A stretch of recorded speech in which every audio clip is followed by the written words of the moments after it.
every business on the planet is now trying to arrange their vendors into a vendor stack that's efficient. Okay. And so if you're a vendor salesperson and making the assumption that everybody can buy from you, think again.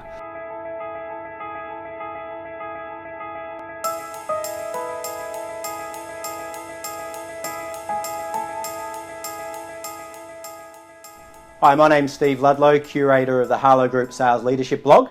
Today I have with me Graham Hawkins. Thanks for joining us today, Graham. Pleasure, Steve. Thank you. Graham's an author of 2 sales books.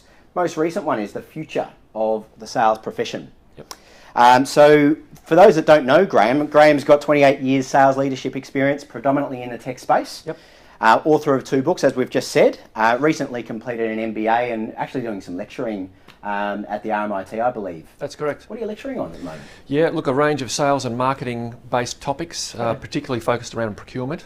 Okay. So, and the changes that we're seeing there. Okay, from a sales point of view or procurement? Yes, point of from view? a sales point of view. Okay, fantastic, interesting. Yeah. For those that don't know, Graham actually was the keynote speaker at the Sowers Mastermind event that Harlow Group, along with LinkedIn and Salesforce, sponsored earlier on in the week, which is what's brought us together today. Yes.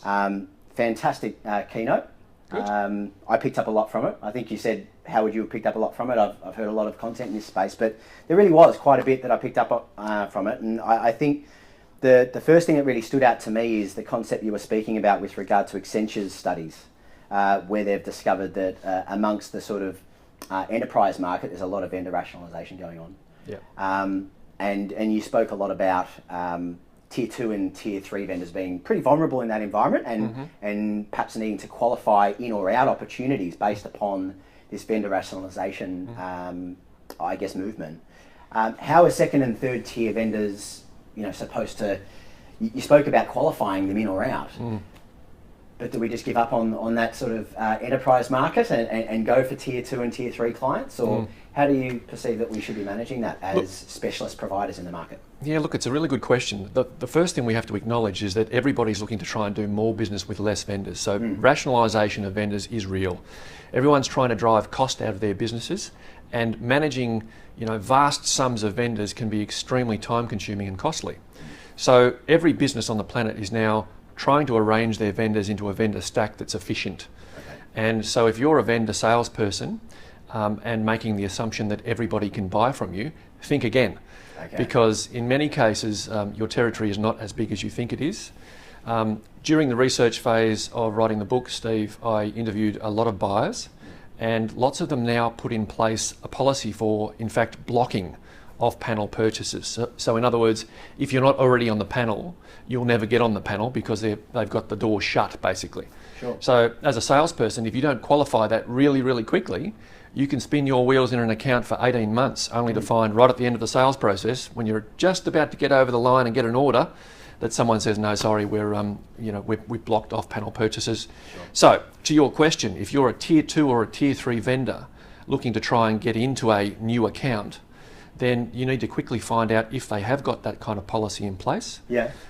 If you're a Tier 3 vendor, a single product vendor, then you need to work out who the prime vendors are, or the Tier 1s, and possibly align yourself with one of those as a channel into the account. Now, you mentioned the Accenture Procurement Report 2016. What they found, the key finding really was simply that all businesses will align themselves with a small number of strategic suppliers in order to reduce risk and to reduce cost. Sure. So, this is a very real challenge now for the modern vendor salesperson, is how do you find, or how do you identify which accounts to go after, and how do you make sure you're not wasting your time on ones where the door is locked? Yeah. So as a specialist provider, if you currently have a direct-to-market strategy and you're a salesperson or a sales leader working within that function without the ability to remodel a go-to-market strategy to start partnering with the IBMs of the world or Fujitsu's or whatever that might look like, Yep. Is, in your view, in the tech space at least, would it make more sense for these organisations to sort of reframe who they're going after and look at the profile of the typical Tier 1 enterprise that's looking at this vendor rationalisation and perhaps go after the mid-market instead, where they're still looking at innovating and expanding upon the way that they do business so as that they can challenge the Tier 1s, hence looking at new vendors to partner with in order to get a competitive advantage? Yes, 100%. Look, in every facet of go-to-market planning, we are being forced to get more sophisticated and more targeted. Yeah. I think everyone agrees. So when you sit down and you do your target addressable market, your market sizing, and you're looking at your segmentation plan, you do your buyer personas, you follow that up with your ideal customer profile. Yep. All of that needs to be very sophisticated now. You can no longer afford to just go scattergun or spray and pray, as I call it. Yeah. Those days are over. So to your point, we have to get very, very focused on which segments, which target customers, which buyers are our ideal sweet spot type buyers, and qualify them very, very hard. I said to a client of mine recently who was really just a very reactive vendor responding to everything that came along, every proposal. I said, look, if you haven't got a very clear view of the buyer and all of the potential opportunities that you have to sell to that customer, you need to qualify out and walk away. Strategically withdraw, I call it. Yeah, okay, that makes sense. You've got to work out, I guess, where you're most competitive as well. Just to be in the race isn't enough. You need to know that you're going to be in that top two. Correct. with a significant point of difference. Correct. We hear it a lot as recruiters, but I'm sure many people viewing hear this a lot from the initial person that they may approach. That look, you're not on our vendor panel. Being presented with a huge obstacle around that, and that we're not reviewing that for the next 12 months, this, that, and the other. Yep. Now, on the back of that, you hear a lot of persistent salespeople push through that, find a significant, problem or a differentiator in their product to bypass procurement or to be sponsored up. Yep.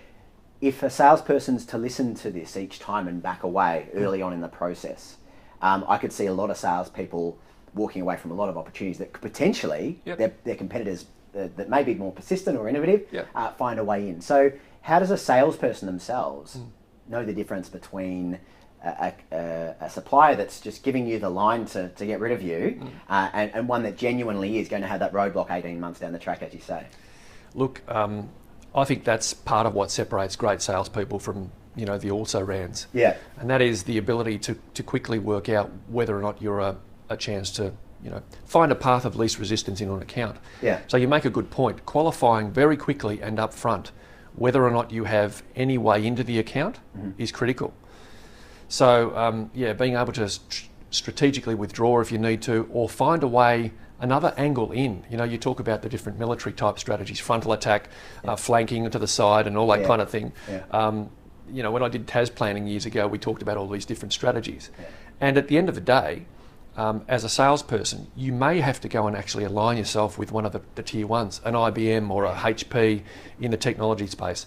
In other industries, it might be one of the bigger players. Yeah. In order to sell to the end user, you might need to go in via a different channel. Yeah. That's the way it is now.